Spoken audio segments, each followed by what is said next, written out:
Manggol kang hamur wakani kanthi sesanti rahayu sagung dumadi rahayu kang marogo rahayu kang hamirsani budaljo wahyu cipta budaya.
Tita Sawanta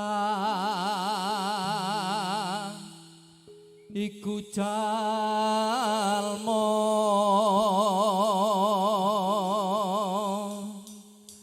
tan kabadhe tan kena kinira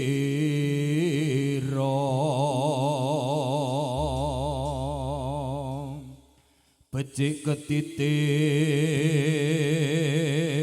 ala ketara sing becik nemu api sing ala nemu cilaka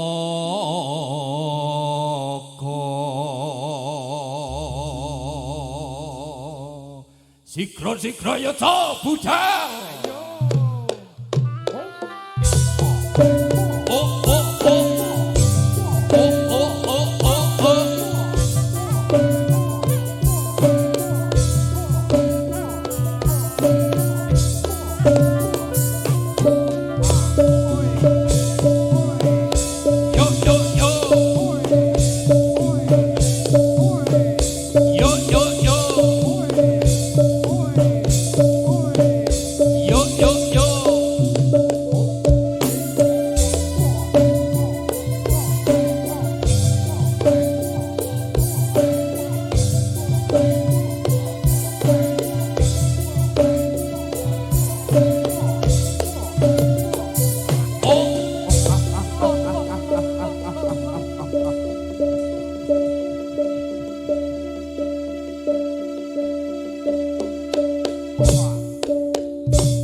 Tono Pangeran Suntil Laksono ya Allah Allah ya Allah Pangeran de paring sandang paring pangan paring welas kawulan de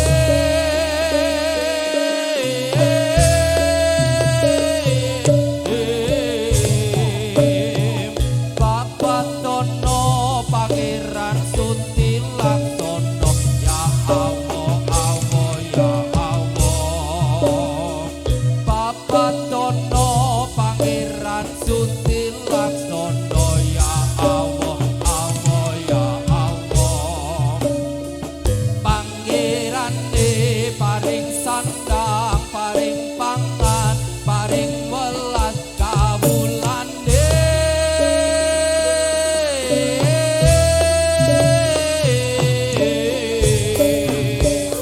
yo yo yo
ceritane wayang Jawi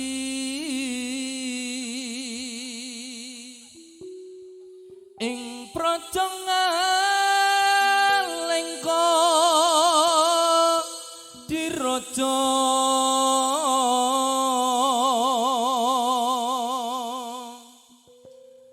Rawana raja arane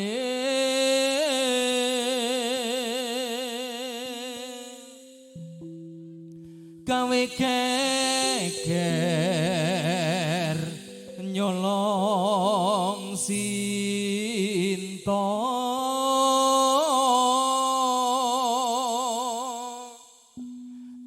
Anoman cantut tumandang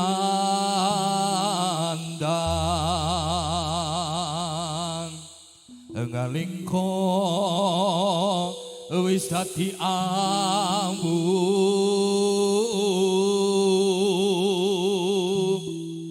gobong gedhe jroning praja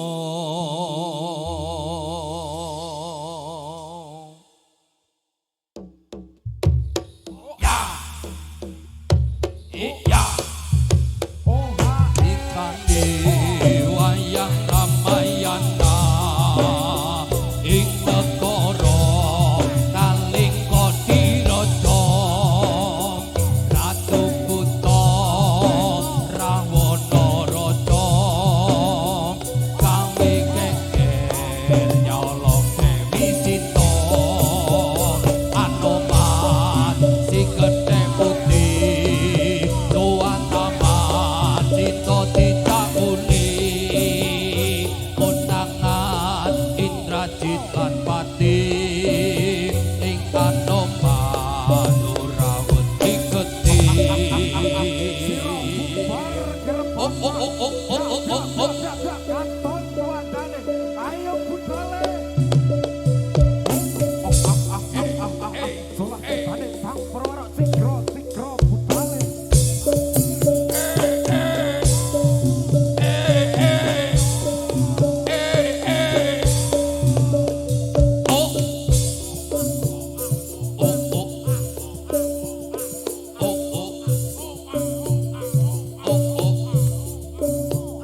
Janji lunga mung sedelo cari sembuh lan ra ono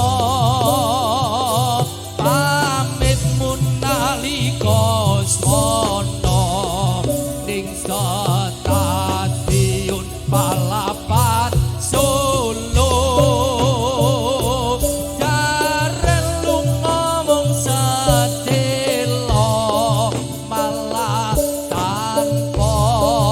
Kirim warta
tepuk kendang sentakkan.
Pang pang musrahino, pang pang musrahino, srengging gini muncul, muncul, muncul sunar sumumburat. Pang pang musrahino, pang pang musrahino, srengging gini muncul, muncul, muncul sunar sumumburat. Cicit duit duit, cicit duit duit, cicit duit rame soroceh ocehan. Pang pang musrahino, pang pang musrahino, srengging gini muncul, muncul sunar sumumburat. Pang pang musrahino, pang pang musrahino, srengging gini muncul, muncul, muncul sunar sumumburat. Pang pang musrahino, pang pang musrahino, srengging gini muncul, muncul, muncul sunar sumumburat.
Kasmaranku lir cekara matu nora kalis memani sing kalbuku sayektine rasa tresna muga sliramu tan citra kayung yun kasmaran segara matu.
Akalin jungkir negarane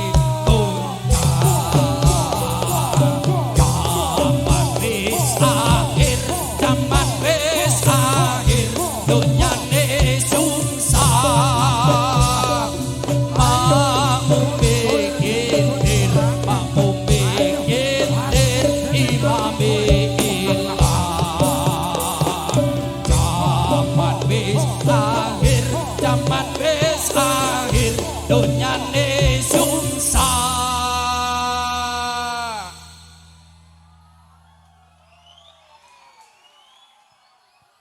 makmume kentir imame ilang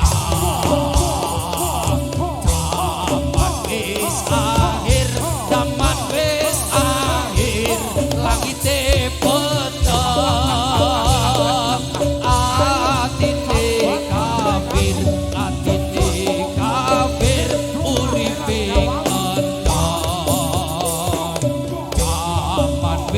akhir zaman wis akhir langite peta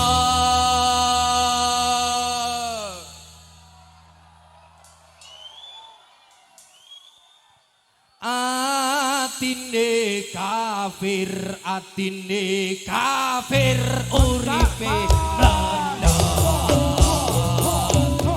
zaman wis akhir zaman wis akhir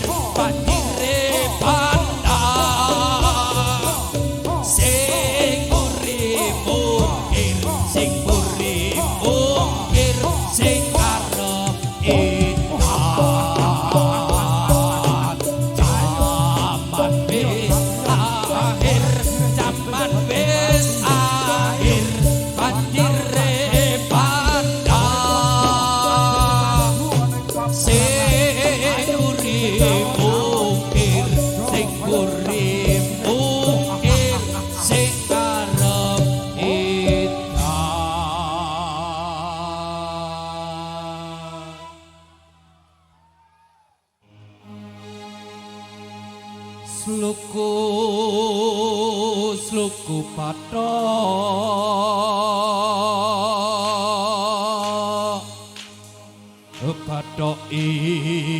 ilailo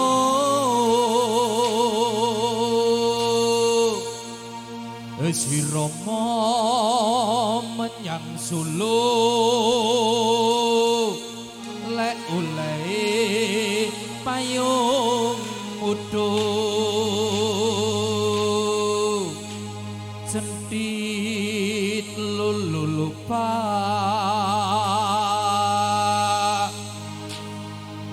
wong mati ora opah yen upah mateni bocah yen urip golekno duit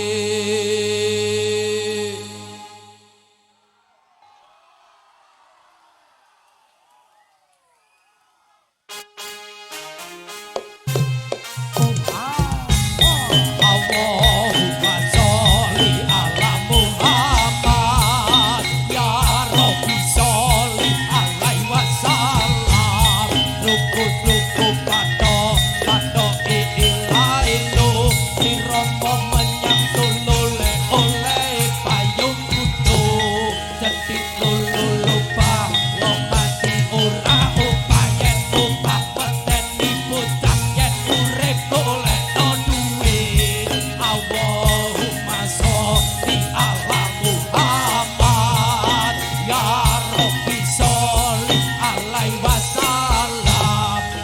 Luku patok patok ilailo siromo menyang solo le oleh payung buku jendit lulu lupa wong mati ora opah yen opah medeni bocah yen urip golek duit Allahumma sholli ala Muhammad ya Rabbi sholli alaihi wasallam luku patok patok ilailo siromo menyang solo le oleh payung buku jendit lulu lupa wong mati ora opah yen opah medeni bocah yen urip golekno duit Allahumma sholli ala Muhammad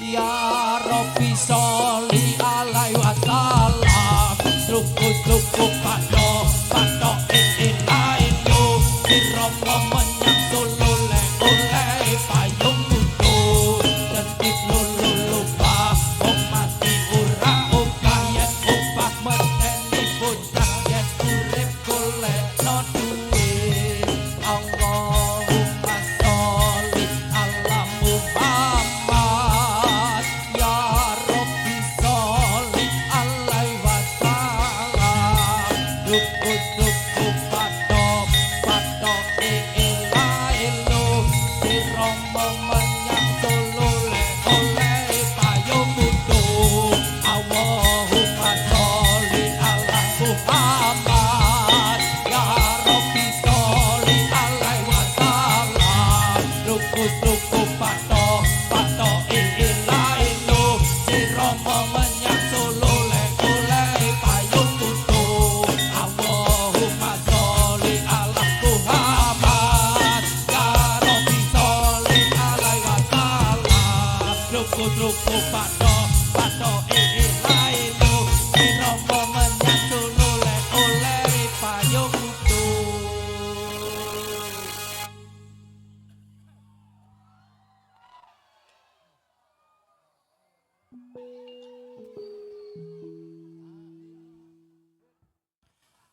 tak lilo lilo lilo ledo lupandango anakku dapaku anakku sing bagus rupane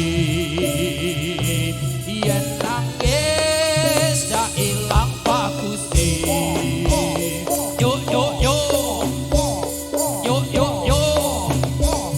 yo yo yo ayo lo lo lo lo lo lo lo lo lo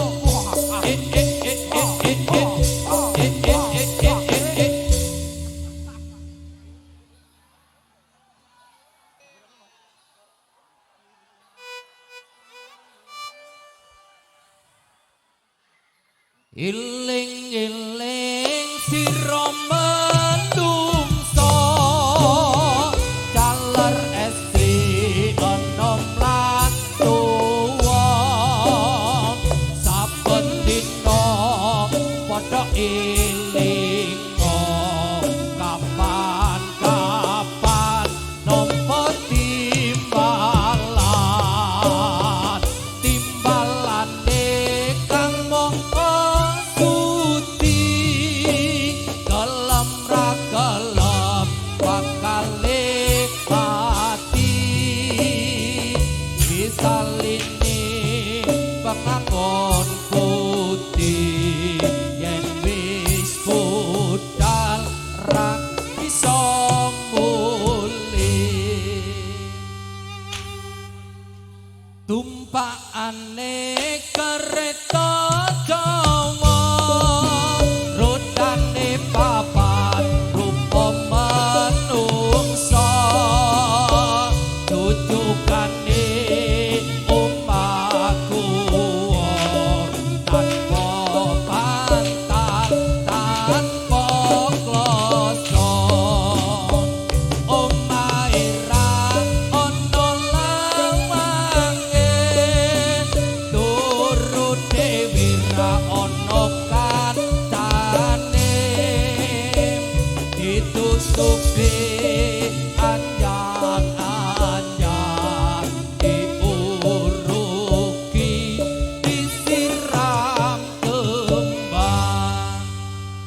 Sagiring para rawuh, para pamirsa budaya Sutrisno ingkang satuhu bagya lan mulya, tinggi mekaten gelaring seni warok saking Wahyu Cipta Budaya Sengganen Campursari.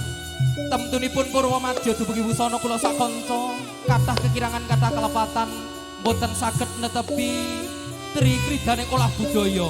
Kirange wiraga wirama lan wirasa ingkang kirang seketa lan kirang mranani ing nala. Awit saking sedaya warga ageng Wahyu Cipta Budaya nyun agunging samudra ing pangaksama. Ing pungkasan kula sakonco kepareng badhe nyun pamit kiras pantes nyun tambahing donga pangestu saking sedaya para rawuh sepuh pilih sepuh wonten neladan Tambak Sari Campursari Ngadarja langkung-langkung dhateng sedaya para rawuh. Mugi-mugi lampah kula sakonco saged manggih wilujeng katebena saking pringgo bari marga ngantos dumugi rompok kula sewang-sewang. Wilujeng dalu sugeng pepanggihan sanes wedal rahayu sagung dumadi wabillahi taufik wal hidayah. Wassalamualaikum warahmatullahi wabarakatuh. Wahyu Cipta Budaya.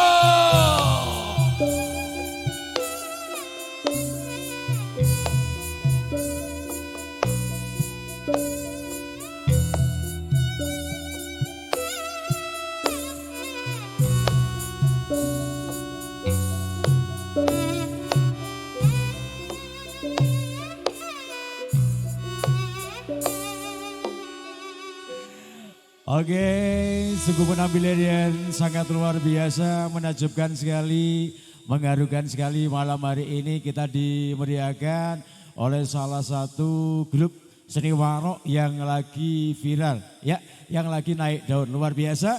Malam hari ini sudah mau menghiasi dan memberikan hiburan yang spesial untuk panjenengan semua. Oke, semoga antara AMT Indonesia juga ada Wahyu Cipta Budaya akan terjalin suatu kerukunan yang sangat dominan dan diharapkan. Rukun agawe santoso, cerah agawe susah.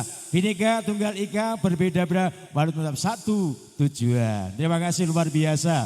Jangan kontur dulu karena ini dari panitia dan ini nanti akan membagikan door prize kepada para penonton semua. Walaupun ala kadarnya ya, walaupun semua itu tidak sesuai dengan harapan panjenengan, mungkin ini adalah sebagai obat ya dan sebagai kenang-kenangan bersama dengan rekan-rekan AMT Indonesia. Terima kasih.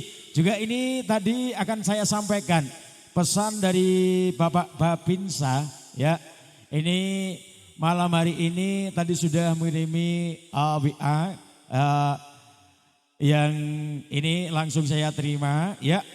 Pesan dari Bapak Kuramil garis miring Polsek Ngadirjo ya. Makasih, tolong didengarkan.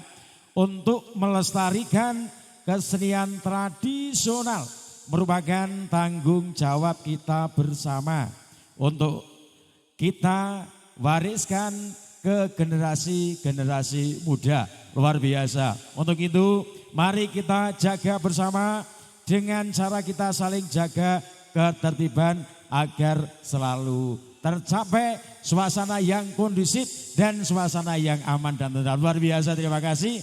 Ini merupakan pesan kepada panjenengan.